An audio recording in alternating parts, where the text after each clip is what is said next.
Okay, wow. So you've given us a stack of notes on all sorts of neurological conditions, everything from head injuries to something called Huntington's disease. Looks like you're after a crash course in the nervous system with a focus on what can go wrong. That's right. And what's fascinating is that these conditions, while diverse, often share some underlying mechanisms and symptoms. So let's dive in. We'll unpack the key takeaways from each of these conditions and try to connect the dots for you. By the end of this deep dive, you'll have a solid grasp of what these conditions are, why they happen, and what to watch out for. Absolutely. Let's dive in. All right, head injuries seem like a good place to start. I feel like we hear about them all the time, especially with contact sports. You're right. They are more common than people think. And the way the injury happens can tell us a lot about the potential damage. Yeah. Imagine getting hit with a baseball bat, that sudden force on a stationary head. That's what we call an acceleration injury. Ouch. Yeah, I can see how that would be bad news for the brain. So what about those car accident scenarios where your head suddenly slams forward? That's a deceleration injury, a moving head coming to a sudden stop. And then there's the whiplash effect, a rotational injury where the head is violently twisted. And Okay. of course, we can't forget about penetrating injuries where an object pierces the skull and enters the brain tissue. Like a bullet wound. I'm guessing that's the most serious type. Definitely. But here's the thing. With any head injury, we have to think about all the layers involved. It's not just about the brain, it's about the scalp, the skull, and how those structures protect or fail to protect the brain. Okay, that makes sense. So let's start on the outside with the scalp. What's the biggest concern there?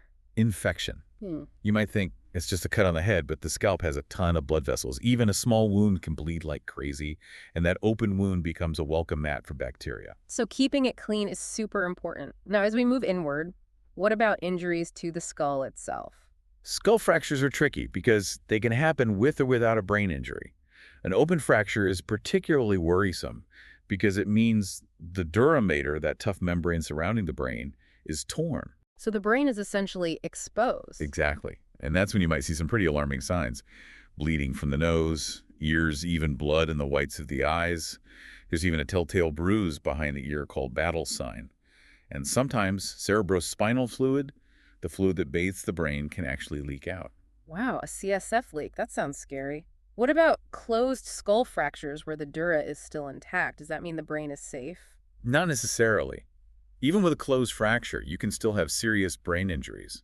Remember that coup-counter-coup phenomenon you mentioned earlier? Right. So the brain can be injured both at the point of impact and on the opposite side of the skull as it rebounds. So it's like a double whammy. Exactly. And then there are concussions where the brain basically sloshes around inside the skull, disrupting normal function.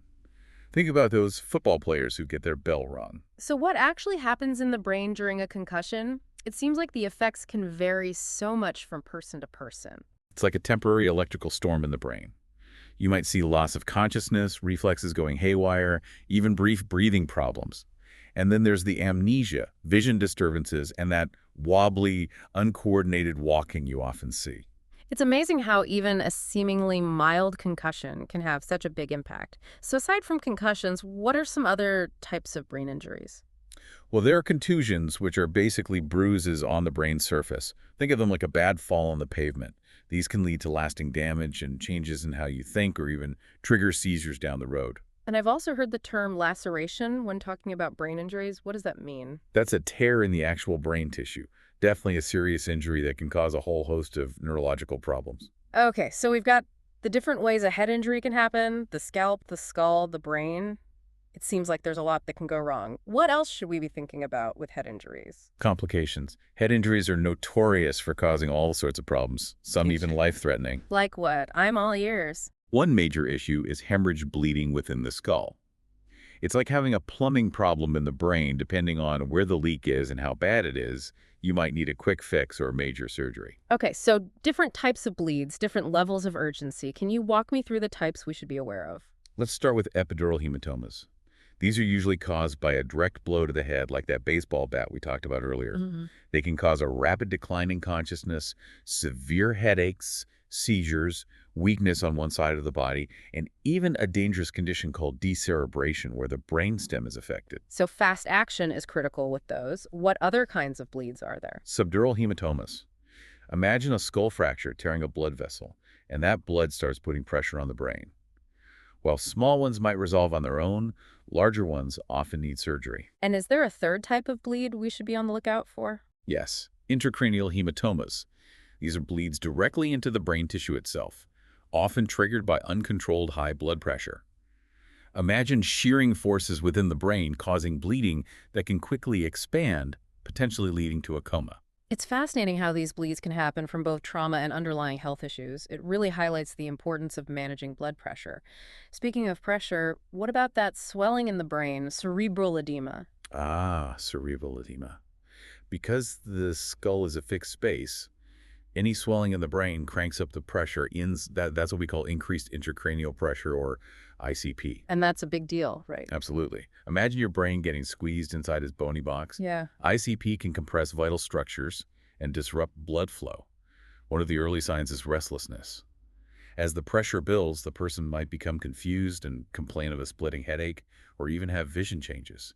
If it's not addressed, they could slip into a coma. So keeping a close eye out for those signs of rising ICP is crucial after a head injury.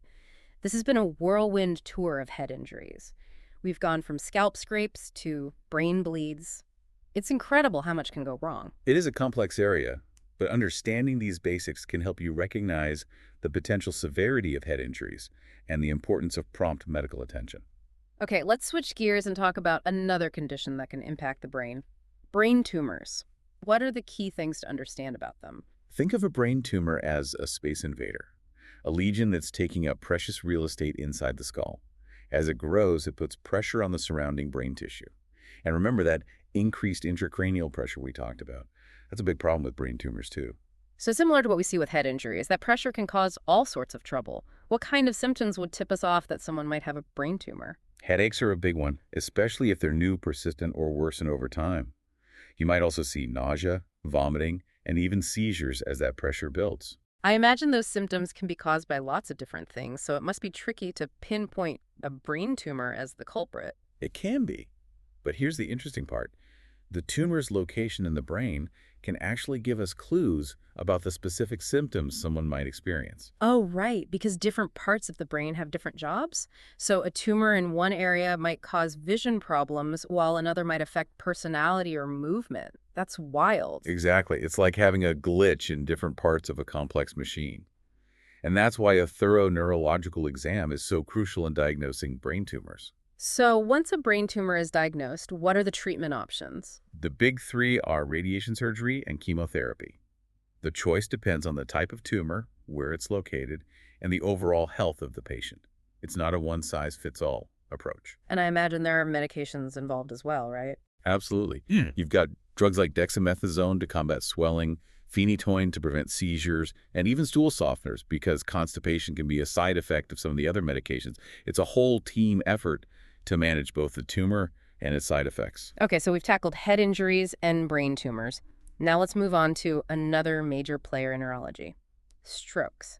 What's the key takeaway here? The bottom line with strokes is that they're all about a sudden interruption of blood supply to the brain.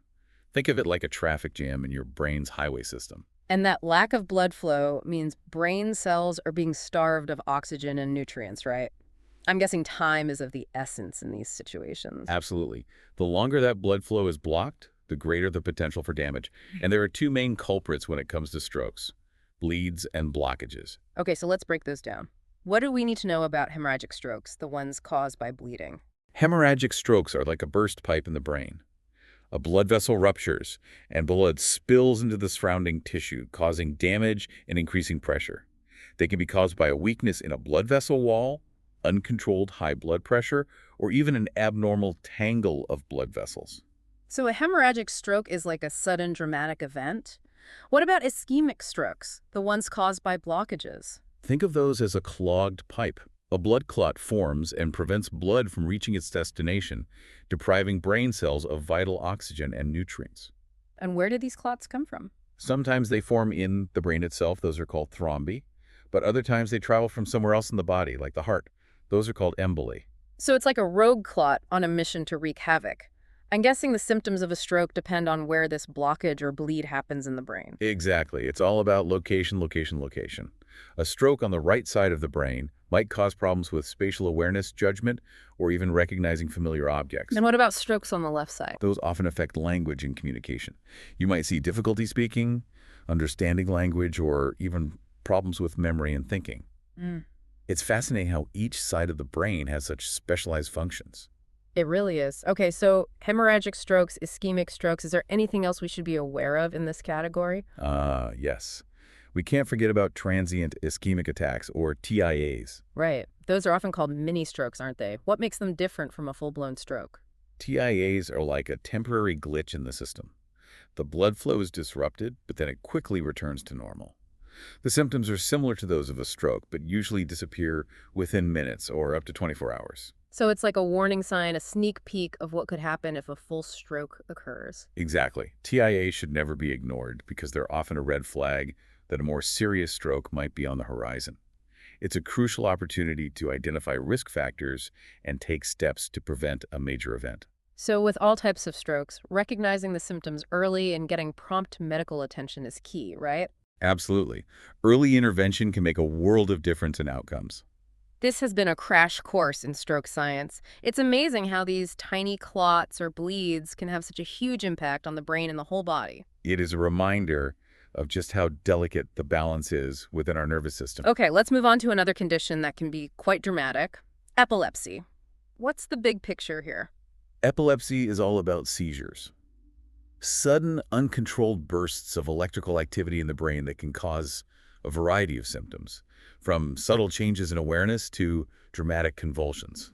So it's like an electrical storm in the brain causing all sorts of disruptions. I've heard there are different types of seizures. Can you break those down for us? Absolutely. Seizures can involve the entire brain, which we call generalized seizures, or they can be more localized. Starting in a specific area of the brain, those are called partial seizures. Let's start with generalized seizures. Those seem like the ones that are often portrayed in movies and TV shows. You're probably thinking of tonic-Kawasaki seizures, sometimes called grand mal seizures. They are pretty dramatic. So what actually happens during one of those? Imagine someone suddenly losing consciousness, their body stiffening, and then their arms and legs start jerking uncontrollably. It can be quite frightening for anyone who witnesses it. I can only imagine. Are there any other types of generalized seizures we should know about? There are absent seizures, sometimes called the T-mal seizures. These are much more subtle. The person might just stare blankly for a few seconds, their eyelids fluttering. They might not even realize they've had a seizure. So it might just look like they're daydreaming. That's a good reminder that not all seizures are as dramatic as the ones we see on TV. Exactly. And then there are myoclonic seizures, which involve sudden brief muscle jerks. It might look like the person was startled or just twitched involuntarily. Are there any specific types of seizures that are common in children? Yes, febrile seizures. I've heard of those. Those are the ones triggered by a high fever, right? Exactly. While they can be alarming for parents to witness, febrile seizures are usually harmless and don't typically indicate a long-term seizure disorder. Okay, so we've covered generalized seizures. What about those localized partial seizures? Partial seizures can be tricky because their symptoms depend on where in the brain they're happening. A person might experience strange sensations like tingling or numbness, or they might have involuntary movements of a particular limb. So it's like a short circuit in a specific part of the brain's wiring. What causes epilepsy in the first place? It's like there are multiple suspects on the case. Head injuries, brain tumors, infections, stroke, and they can all play a role. And sometimes genetics are involved. And I imagine treating epilepsy can be complex as well. It can be. Medications are the first line of defense, but lifestyle changes, like avoiding alcohol, getting enough rest, and managing stress, can also make a big difference in reducing seizure frequency. It's a good reminder that taking care of our overall health can have a positive impact on our neurological well-being. Okay, so we've explored the world of seizures and epilepsy. Now let's talk about something that hits closer to home for many people. Herniated intervertebral discs. Yes, those pesky discs. A common source of back pain, especially in the lower back and neck. So help me visualize this. What exactly happens with a herniated disc? Imagine the discs in your spine like jelly donuts. They cushion the vertebrae, those bony building blocks of your spine. A herniated disc occurs when the jelly-like center of the disc pushes through the tough outer layer, like a donut filling oozing out. And I'm guessing that ooze can irritate nearby nerves, causing pain and other problems. What are the classic signs of a herniated disc? Pain is the headliner, and it can range from a dull ache to a sharp shooting pain. But you might also experience changes in how your muscles work, weakness, or difficulty moving. And then there are sensory changes like numbness or tingling. So it's not just about pain, it can really affect how your body functions. How do doctors figure out if someone has a herniated disc? A combination of clues. They'll do a physical exam, ask about your symptoms, and likely order imaging studies like an MRI to get a good look at what's going on in your spine. And once a herniated disc is diagnosed, what are the treatment options? The good news is that surgery isn't always necessary. Rest, stress reduction, and medications to manage pain and inflammation are often the first steps. Sometimes a brace might be recommended to restrict movement and allow the disc to heal. So it's a bit like treating a sprained ankle rest and support.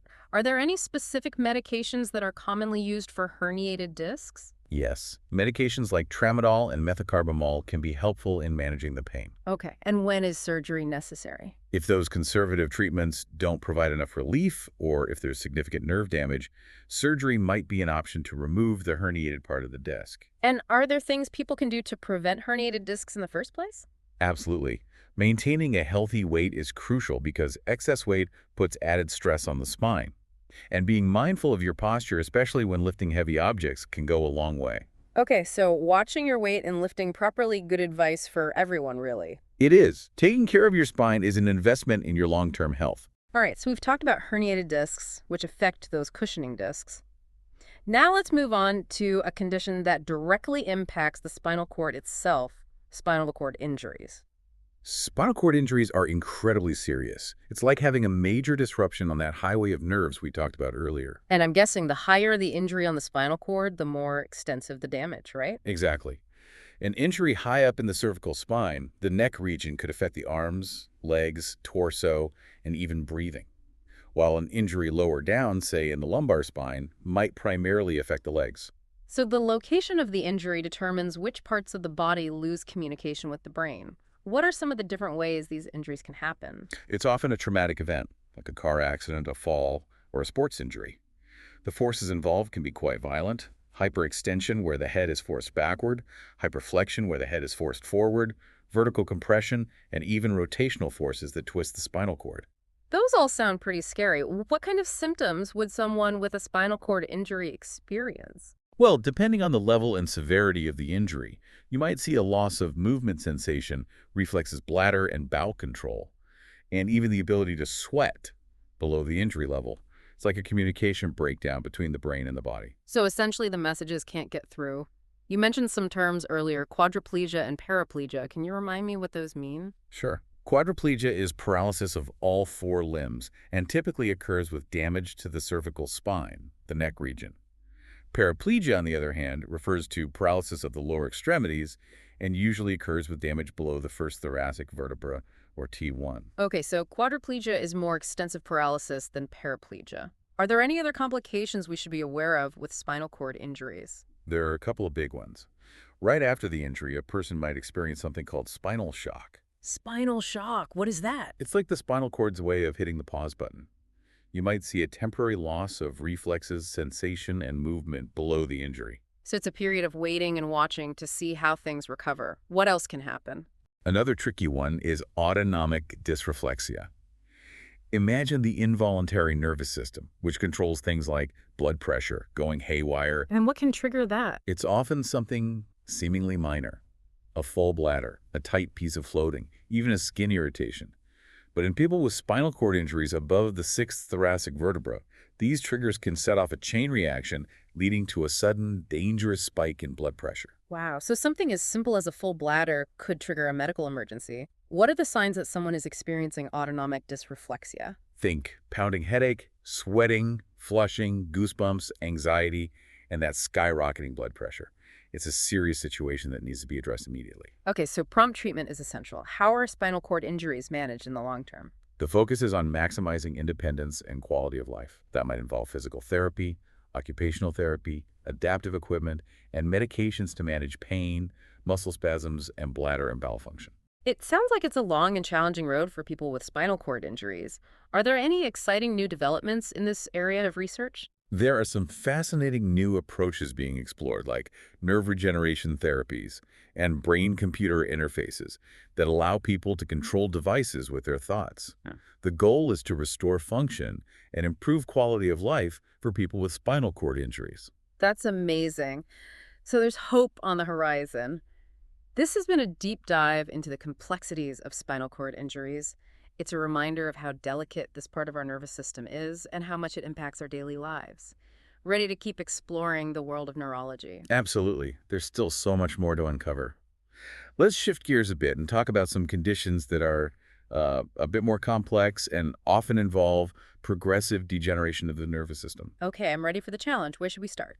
Let's talk about Parkinson's disease, a condition that really highlights the power of neurotransmitters. Neurotransmitters, those are the chemical messengers that zip around in our brains, right? Yeah. Exactly. And in Parkinson's disease, there's a problem with a specific neurotransmitter called dopamine. Okay, dopamine, I've heard that one before. It's linked to pleasure and reward, right? It is. But it's also crucial for smooth, coordinated movements.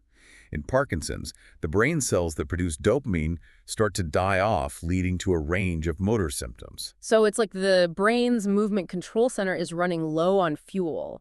What are some of the classic signs of Parkinson's? You'll often see tremors, especially a rhythmic shaking in the hands. Then there's muscle stiffness or rigidity making movement feel slow and effortful. And those slowed movements themselves are a hallmark symptom. You could call that bradykinesia. Tremors, stiffness, slow movements. That sounds incredibly frustrating. It can be. And as the disease progresses, it can affect balance and coordination, making even simple tasks like walking or getting dressed a real challenge. It's amazing how much dopamine affects both our movement and our sense of reward and pleasure. That must make living with Parkinson's even more complex. It does. But the good news is that there are medications that can help manage the symptoms and improve quality of life. So there's hope for people with Parkinson's. Okay, what about multiple sclerosis, or MS? I know that one also affects the nervous system, but in a different way. With MS, it's like the body's immune system turns against itself, attacking the protective covering of nerve fibers called myelin. So it's an autoimmune disease. That's wild. What happens when that myelin gets damaged? Imagine the myelin sheath as insulation around electrical wires. When it's damaged, the signals don't travel as efficiently, leading to all sorts of neurological glitches. Glitches, like what? MS can cause a really wide range of symptoms: vision problems, balance issues, difficulty coordinating movements, numbness or tingling sensations, and muscle weakness. And because the damage can happen anywhere in the brain or spinal cord, the symptoms can vary a lot from person to person. Sounds like a neurological roulette wheel. Yeah, You never know what's going to be affected next. Is there a cure for MS? Unfortunately, no. But there are medications that can help manage symptoms, modify the course of the disease, and improve quality of life. Okay, so we've talked about Parkinson's, which affects dopamine production, and MS, which involves an autoimmune attack on myelin. Now let's talk about ALS, or amyotrophic lateral sclerosis. That one always sounds particularly devastating. ALS is a tough one. It's a neurodegenerative disease that specifically targets motor neurons. Those are the nerve cells responsible for telling our muscles what to do. So it affects movement. Yes, but in a very specific and progressive way. Those motor neurons gradually degenerate and die, leading to muscle weakness and atrophy and eventually paralysis. So it's like the brain is losing its ability to communicate with the muscles. Exactly. And as the disease progresses, it can affect essential functions like speaking, swallowing, and breathing. I can see why this is considered such a devastating diagnosis. What are the early signs of ALS? It often starts with weakness in the hands or feet, making it difficult to perform simple tasks like buttoning a shirt or walking steadily. And those symptoms gradually worsen over time. Unfortunately, yes. There's no cure for ALS, and the disease is ultimately fatal. However, there are medications that can help manage symptoms and prolong survival. So it's about making the most of the time that's left. This has been a heavy discussion of neurodegenerative diseases. I'm starting to understand why you find neurology so fascinating. It's a window into the incredible complexity and vulnerability of our brains. It really is. And these are just a few examples of the many challenges that can arise when things go wrong in our nervous system. Okay, ready to explore a few more? Absolutely. Let's move on to two other conditions that affect the brain in different ways: Alzheimer's disease and Guillain-Barré syndrome. Okay, I'm familiar with Alzheimer's. It's the most common type of dementia, right? That's right. It's a progressive brain disorder that gradually steals away a person's memories, thinking abilities, and even their personality. So it's not just about forgetting things, it affects the whole person. Exactly. And it all starts with the buildup of abnormal protein deposits in the brain. Imagine these proteins forming plaques and tangles that disrupt communication between brain cells, eventually leading to cell death. So it's like a slow, steady erosion of the brain's intricate circuitry. What are the early signs of Alzheimer's? Memory loss is often the first red flag, especially forgetting recently learned information or important events.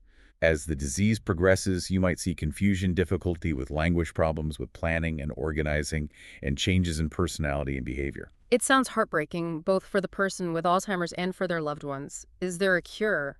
Unfortunately, no, but there are medications that can temporarily improve symptoms and slow the progression of the disease, and there's a lot of research focused on finding new treatments and ultimately a cure. Here's hoping for a breakthrough soon. Okay, so that's Alzheimer's. What about Guillain-Barré syndrome? I'm not as familiar with that one. Guillain-Barré syndrome is a bit like MS in that it involves the immune system going rogue, but instead of attacking the central nervous system, it targets the peripheral nervous system, the nerves that extend out from the brain and spinal cord. So it's like a case of mistaken identity. What happens when those peripheral nerves are attacked? It triggers inflammation and damage, leading to muscle weakness and paralysis. And where does this weakness typically start? It often begins in the legs and can gradually spread upwards, potentially affecting the arms and even the muscles involved in breathing. Wow, so it can become life-threatening if those breathing muscles are involved. It can, but the good news is that most people with Guillain-Barré syndrome recover fully, even if their symptoms are severe initially. So there's hope for recovery. How is Guillain-Barré syndrome diagnosed? Doctors use a combination of clues, a thorough neurological exam, nerve conduction studies, and sometimes a lumbar puncture to analyze the cerebrospinal fluid. And how is it treated? The focus is on supporting the person's breathing and other vital functions, as well as reducing inflammation and speeding up recovery. Okay, so we've covered Alzheimer's, a brain-wasting disease, and Guillain-Barré syndrome, an immune system attack on peripheral nerves. It's amazing how the nervous system can be affected in so many different ways. Ready to keep exploring? You bet. Let's tackle a few more conditions that can cause a lot of discomfort and disruption in people's lives. Let's start with headaches. Headaches. I feel like everyone gets those from time to time. What's so special about them from a neurological perspective? You're right, headaches are incredibly common, but they can also be a sign of something more serious going on. And there's a whole spectrum of headache types, each with its own characteristics. Okay, I'm intrigued. Break it down for me. What are the main categories of headaches? We can divide them into primary headaches and secondary headaches. Okay, what's the difference? Think of primary headaches as the main event. They're not caused by another medical condition. They are the headache itself. Tension headaches, migraines, and cluster headaches are all examples of primary headaches. Secondary headaches, on the other hand, are like a guest star. They show up because of something else going on, like an infection, a brain tumor, or head injury.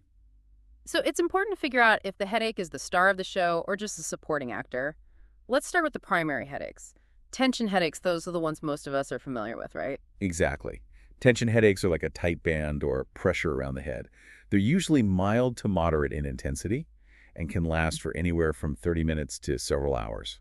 And what about migraines? Those are known for being much more intense. Migraines are in a league of their own. They're thought to involve changes in blood flow in the brain, although the exact cause is still a bit of a mystery. And they often come with a whole entourage of symptoms, right?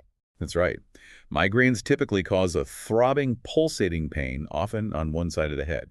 And they can be accompanied by nausea, vomiting, sensitivity to light and sound, and even visual disturbances like flashing lights or blind spots. Sounds miserable. I actually get migraines myself, and they can be completely debilitating. What about those cluster headaches I've heard about? What makes them unique? Cluster headaches are named for their pattern. They tend to occur in clusters with multiple headaches each day for a period of weeks or months, followed by periods of remission. It's like a relentless attack, then a break, then another attack. And the pain is intense. Excruciatingly so. It's often described as sharp stabbing or burning, usually located around one eye or temple. Wow, just the thought of that makes my head hurt. How are headaches treated? Is it different for each type? It is. For tension headaches, over-the-counter pain relievers like ibuprofen or acetaminophen can often do the trick. And for migraines? There are specific migraine medications called triptans that can help stop, a migraine in its tracks. Are there any specific medications we should know about? One common one is sumatriptan, sold under the brand name Imitrex. It's a lifesaver for many migraine sufferers. Okay, so triptans for migraines. Is there anything people can do to prevent headaches in the first place, or is it just a matter of bad luck? Avoiding triggers is key, especially for migraines. Think aged cheese, red wine, chocolate stress, lack of sleep, and even changes in weather patterns. It's interesting how those seemingly unrelated things can trigger a full-blown migraine attack. It really highlights the complex connection between our brains and our environment. It does. And for some people, lifestyle changes like getting regular exercise and managing stress can also make a big difference. So it's about being proactive and paying attention to your body's signals. Okay, we've covered the headache spectrum. Now let's move on to another condition that causes severe pain, but this time in the face, trigeminal neuralgia. Trigeminal neuralgia, also known as étique douloureuse, is a condition that affects the trigeminal nerve, which is responsible for sensation in the face. So it's like a nerve that's sending out pain signals when it shouldn't be. Exactly. People with trigeminal neuralgia experience sudden, intense episodes of pain that feel like electric shocks or stabbing sensations in the face. And what can trigger those pain episodes? It can be something as simple as touching the face, chewing, or even talking. Oh, that sounds incredibly disruptive. How is trigeminal neuralgia treated? Medications are the mainstays of treatment. Are there any specific ones that are commonly used?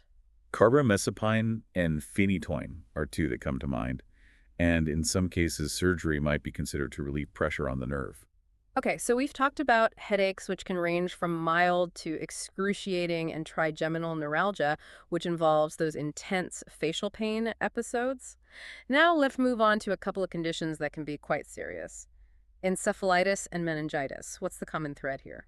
Both encephalitis and meningitis involve inflammation, but they target different parts of the brain. Okay, so break it down for me. What's the difference? Encephalitis is inflammation of the brain tissue itself, while meningitis is inflammation of the meninges, those protective membranes that surround the brain and spinal cord. And I imagine those inflammations are caused by some kind of infection. You got it. Viruses, bacteria, parasites, and even fungi can all be culprits. So it's not just one bad bug that we have to worry about.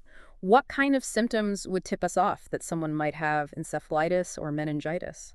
Think fever, nausea, vomiting, headache, and a stiff neck. And with meningitis, you might also see sensitivity to light and changes in mental status like confusion or irritability. So these conditions can really mess with both your body and your mind. How are they diagnosed? A lumbar puncture, also known as a spinal tap, is a key diagnostic tool for both encephalitis and meningitis. A spinal tap. Doesn't sound like a walk in the park. What does that involve? It involves inserting a needle into the lower back to collect a sample of cerebrospinal fluid, the fluid that surrounds the brain and spinal cord.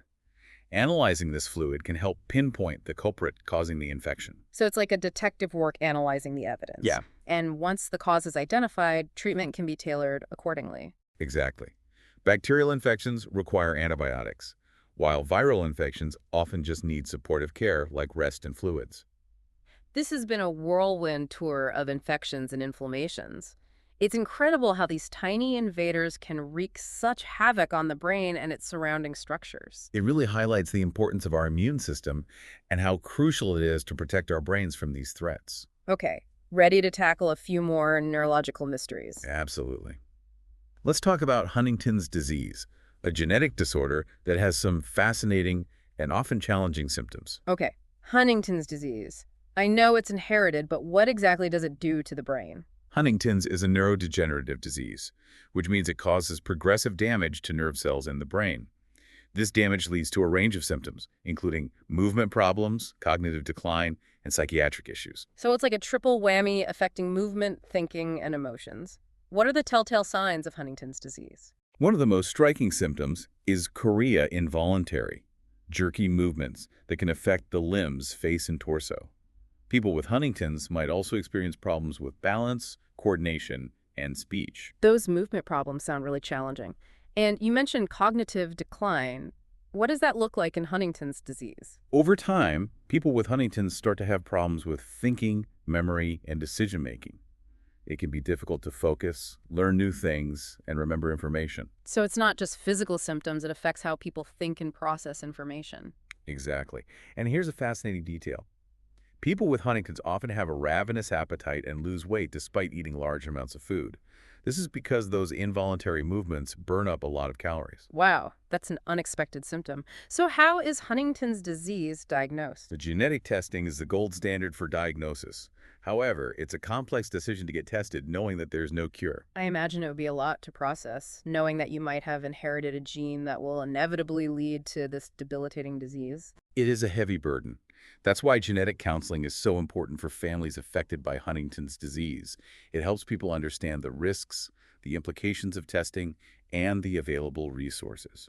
Okay, so we've covered Huntington's disease, a genetic disorder with a complex interplay of movement, cognitive, and psychiatric symptoms. What about Tourette syndrome?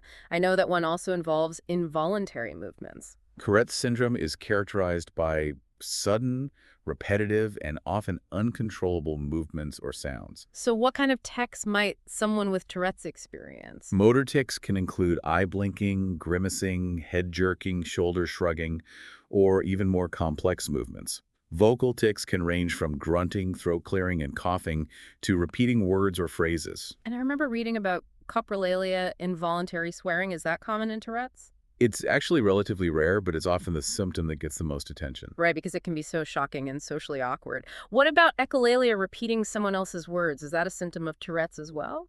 Echolalia is the involuntary repetition of one's own words or phrases, while palia is the repetition of another person's words.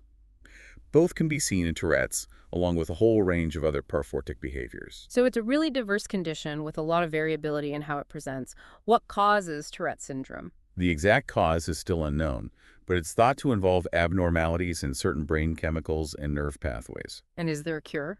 There's no cure, but there are treatments that can help manage the symptoms and improve quality of life. This has been a fascinating exploration of conditions that affect movement and behavior. It's amazing how these seemingly uncontrollable actions can be traced back to specific areas and processes in the brain. It really highlights the intricate connections between our brain, our body, and our behavior. Okay, let's switch gears a bit and talk about the tools doctors use to diagnose and treat these neurological conditions. I'm ready to learn about the detective work involved in figuring out what's going on in the brain and nervous system. Excellent. Let's start with cerebrospinal fluid analysis, or CSF analysis for short. Okay, that rings a bell. We talked about lumbar punctures or spinal taps earlier. Is CSF analysis part of that procedure? Exactly. A lumbar puncture is how we collect that precious sample of cerebrospinal fluid, the fluid that bathes the brain and spinal cord. And what kind of clues can this fluid reveal? It's like peering into a window of the nervous system. Analyzing the CSF can help detect infections, bleeding, inflammation, and even certain types of cancer. Wow, so it's a valuable tool in the neurologist's toolbox. What about imaging studies? I imagine those play a big role in visualizing what's happening in the brain and spinal cord. You're right, imaging studies are essential. X-rays can give us a basic view of the skull and spine, helping to rule out fractures or other bone abnormalities. But for more detailed look, we turn to CT scans and MRI scans. So CT scans and MRI scans are like the high-definition versions of X-rays? That's a good way to put it. CT scans use X-rays to create cross-sectional images, while MRI scans use magnetic fields and radio waves to create even more detailed pictures. And those detailed pictures can help pinpoint the location and extent of a tumor, a stroke, or other problems, right? Absolutely. They're incredibly valuable for guiding diagnosis and treatment decisions. Okay, so we've got X-rays, CT scans, and MRI scans, all providing different levels of detail about the brain and spinal cord. What about assessing blood flow? How do doctors visualize that? Ultrasound and Doppler ultrasound are the tools of choice for that. They use sound waves to create images of blood vessels and measure blood flow. I know ultrasound is commonly used during pregnancy. Can it be used to assess the baby's brain as well? Yes, it can. Doppler ultrasound can monitor blood flow in the baby's brain during pregnancy, providing valuable information about the baby's health and development. That's amazing. So from X-rays to ultrasound, we're getting a visual snapshot of what's happening in the brain and spinal cord. What about the electrical activity in the brain? How is that measured?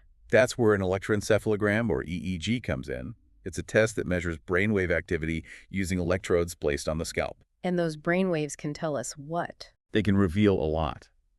EEGs are particularly helpful in diagnosing seizure disorders like epilepsy, as they can detect those abnormal bursts of electrical activity. It's like listening in on the brain's electrical conversations. It is, and here's a fascinating detail. EEGs can also be used to determine brain depth. Wow, that's pretty profound. So that's brain activity. What about nerve and muscle function? How are those assessed? That's where we turn to an electromyogram, or EMG. Yeah. This test involves inserting small needles into the muscles and measuring the electrical activity generated when they contract. So it helps differentiate between muscle problems and nerve problems. Exactly. And finally, we have stereotactic radiosurgery, a highly focused radiation treatment that can be used to treat brain tumors and other abnormalities. How does that work? It's like a high-tech laser beam. It uses multiple beams of radiation to deliver a high dose of radiation to a very precise target in the brain, minimizing damage to surrounding healthy tissue. So it's a very targeted approach. This has been an incredible tour of the diagnostic tools used in neurology. From analyzing cerebrospinal fluid to using high-tech imaging and even radiation therapy, it's amazing how much we can learn about the brain and nervous system. It's a testament to the ingenuity of science and medicine, and it gives us hope for better diagnosis and treatment of these complex neurological conditions. Okay, let's shift gears back to a procedure we talked about earlier, the lumbar puncture, or spinal tap. I'm curious to learn more about what's involved. It's a procedure that often makes people nervous, but it's really not as bad as it sounds. Okay, good to know. Can you walk me through it? The patient typically lies on their side with their knees drawn up to their chest. Sometimes they might sit leaning forward. The doctor cleanses the area and numbs it with a local anesthetic. Then a thin needle is inserted between the third and fourth lumbar vertebrae in the lower back. And that's how the cerebrospinal fluid is collected. Exactly. A small amount of fluid is withdrawn and sent to the lab for analysis. What happens after the procedure? I imagine there are some important things to keep in mind. You're right. Afterward, the patient needs to lie flat on their bed for a period of time, usually an hour or so, to help prevent headaches. So taking it easy is key. What else should nurses and caregivers be on the lookout for? They should assess for any numbness, tingling, or changes in movement of the extremities, as well as any pain or signs of bleeding or CSF leakage from the puncture site. So it's all about careful monitoring. Exactly. It's a safe procedure when performed correctly, and it can provide invaluable information about the health of the nervous system. Okay, lumbar puncture is demystified. Let's dive back into some specific conditions. We've covered a lot of ground, but there are a few more I'd like to explore. What about myasthenia gravis and Bell's palsy? Excellent choices. Myasthenia gravis and Bell's palsy both highlight the importance of communication between nerves and muscles. Okay, tell me more. I'm all ears. Let's start with myasthenia gravis. It's an autoimmune disorder that disrupts the signals between nerves and muscles, leading to muscle weakness and fatigue. So the muscles aren't getting the message to contract properly. That's it. In myasthenia gravis, the body's immune system attacks receptors on muscle cells, disrupting the communication pathway. And what are the typical symptoms? Muscle weakness is the hallmark symptom. It often affects the muscles that control eye and eyelid movement, facial expression, chewing, swallowing, and speaking. And here's the interesting part. The weakness often worsens with activity and improves with rest. So it's not a constant weakness, it fluctuates. Exactly. And in severe cases, the weakness can affect the muscles involved in breathing, which can be life-threatening. That sounds scary.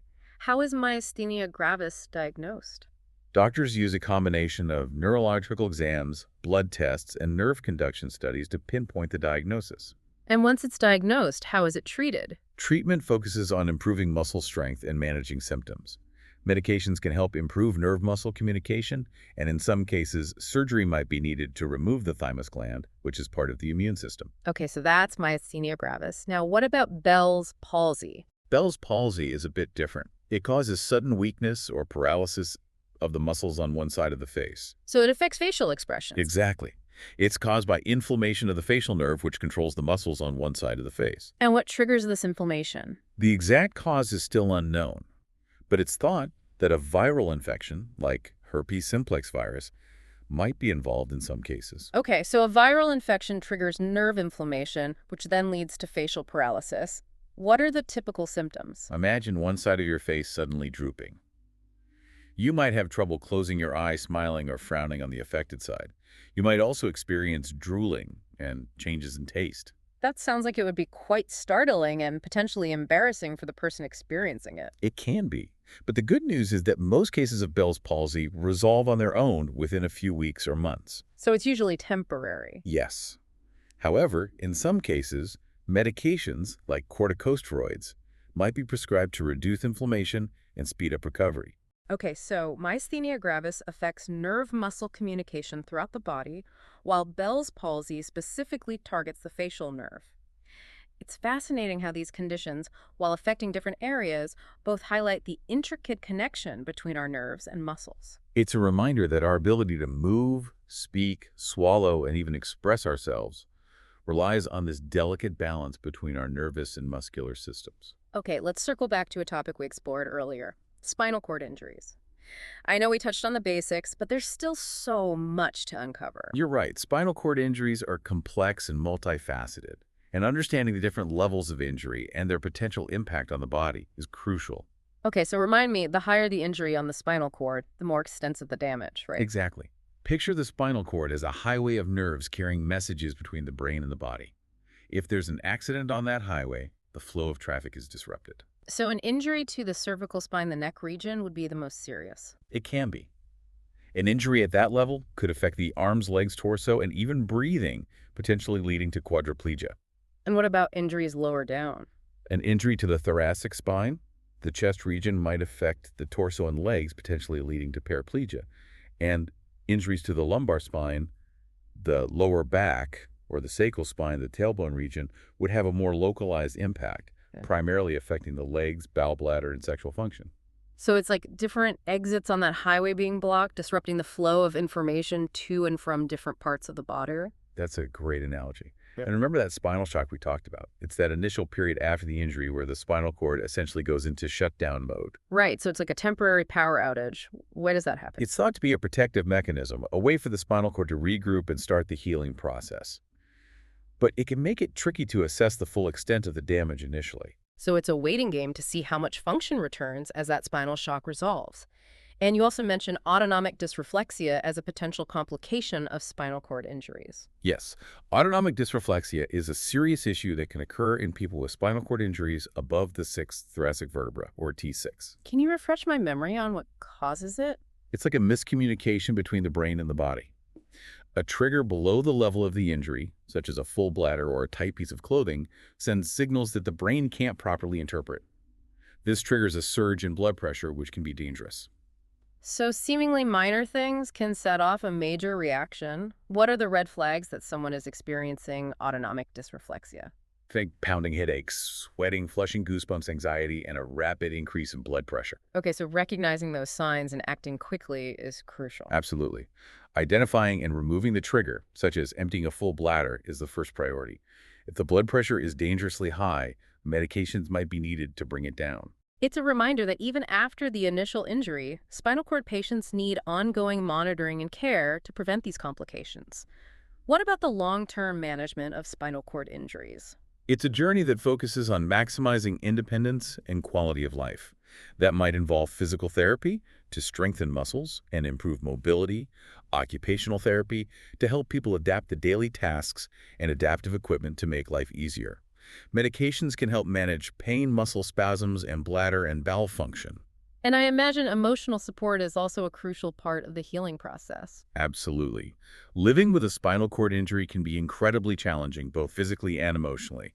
Support groups, counseling, and other resources can help people cope with the changes and adjustments they face. This has been a powerful reminder of how much our spinal cord impacts every aspect of our lives. I'm really starting to appreciate the incredible complexity and resilience of our nervous system. Me too. And we're not done yet. Ready to explore a few more neurological conditions. Bring it on. I'm feeling like a neurology detective now. Excellent. Let's talk about movement disorders, a fascinating group of conditions that affect the way a person moves. We've already touched on a couple of these: Parkinson's disease with its tremors, stiffness, and slow movements, and Huntington's disease with its involuntary, jerky movements known as chorea. Right, so those are two examples. What other types of movement disorders should we know about? Let's talk about dystonia. Dystonia. I'm not familiar with that one. What is it? Dystonia involves involuntary muscle contractions that cause twisting and repetitive movements or abnormal postures. So it's like the muscles are rebelling against the brain's commands? It's like a miscommunication between the brain and the muscles leading to these uncontrollable movements. And what causes it? The exact cause is often unknown, but it can be related to problems in the basal ganglia, a part of the brain that helps control movement. It's like the control center for smooth, coordinated movement is malfunctioning. I see. Are there different types of dystonia? Yes, there are. Focal dystonia affects a single body part, like the hand or neck. For example, writer's cramp is a type of focal dystonia that affects the muscles in the hand, making it difficult to write. Generalized dystonia, on the other hand, affects multiple body parts. Okay, so focal dystonia is localized, while generalized dystonia is more widespread. What other movement disorders are out there? Let's talk about essential tremor, the most common movement disorder. Okay, essential tremor. How is that different from the tremors we see in Parkinson's disease? Essential tremor typically involves a rhythmic shaking of the hands, head, or voice. The tremors usually worsen when the person is trying to use the affected body part. So if someone is trying to drink a cup of coffee, their hand might shake even more. Exactly. And unlike the tremors in Parkinson's disease, which are often present at rest, the tremors in essential tremor are typically absent at rest and appear only during intentional movements. That's an important distinction. What about restless leg syndrome? I've heard that described as a movement disorder as well. You're right. Restless leg syndrome, or RLS, definitely fits into this category. It's that irresistible urge to move the legs, usually accompanied by unpleasant sensations like crawling, creeping, or tingling. You're right, restless leg syndrome, or RLS, definitely fits into this category. It's that irresistible urge to move the legs, usually accompanied by unpleasant sensations like crawling, creeping, or tingling. It's not just fidgeting, is it?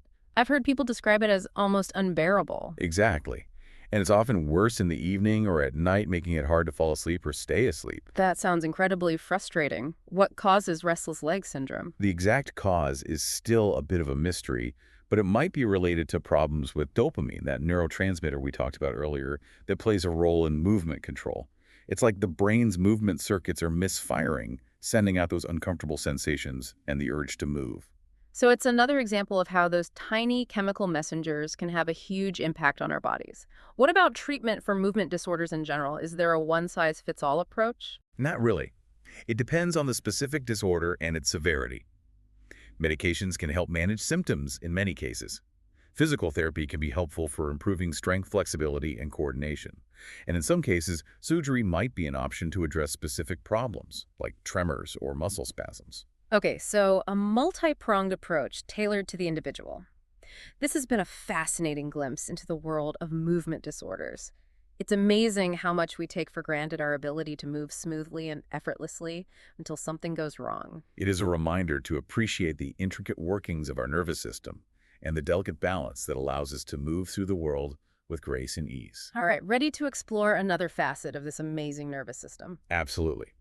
Let's delve into the autonomic nervous system, the silent maestro that orchestrates so many vital functions in our bodies. Okay, autonomic nervous system. That sounds pretty important. What exactly does it do? Think of it as the behind-the-scenes crew that keeps everything running smoothly, without you even having to think about it.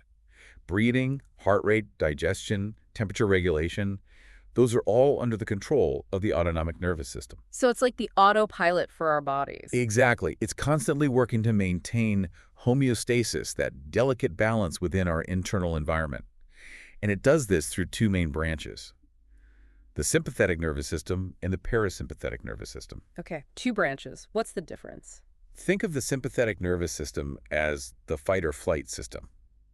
It kicks into gear when we're stressed or in danger, releasing hormones like adrenaline that get our bodies ready for action. So it's like the emergency response team. Exactly. Heart rate and breathing speed, blood flow shifts to the muscles, pupils dilate, and digestion slows down, all to prepare you to either fight or flee the perceived threat. Wow, so it's a whole body response. What about the parasympathetic nervous system? That's the rest and digest system. It's all about calming things down, promoting relaxation and conserving energy. It slows the heart rate, lowers blood pressure, stimulates digestion, and constricts the pupils. So it's like the opposite of the sympathetic nervous system. Exactly. It's all about balance between these two branches. The sympathetic system revs us up, and the parasympathetic system brings us back down. It's like a yin and yang of the nervous system. What happens when that balance gets thrown off? That's when you can start to see problems.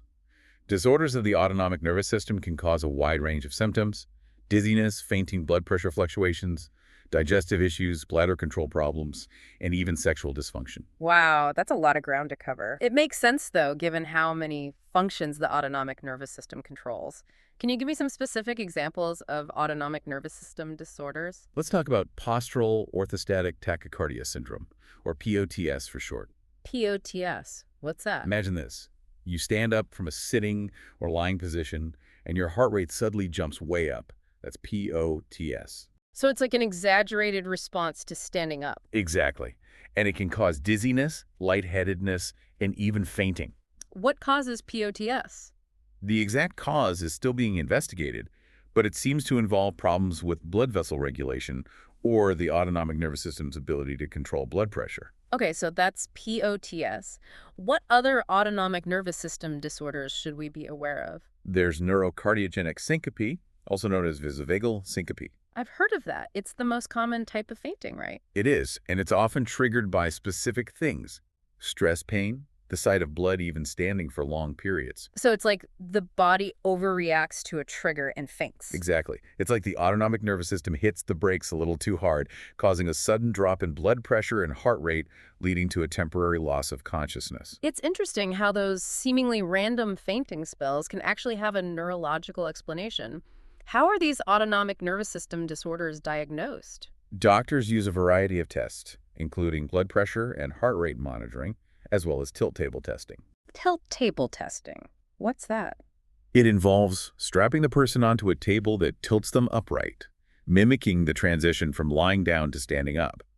This allows doctors to monitor blood pressure and heart rate and see if there are any abnormal responses. So it's like a controlled way to trigger those symptoms. Exactly. And once a diagnosis is made, treatment can be tailored to the specific disorder. Lifestyle modifications like staying hydrated and avoiding triggers can be helpful, and in some cases, medications might be prescribed to manage symptoms like dizziness or low blood pressure. Okay, so that's the autonomic nervous system, the silent but powerful force that keeps our bodies humming along.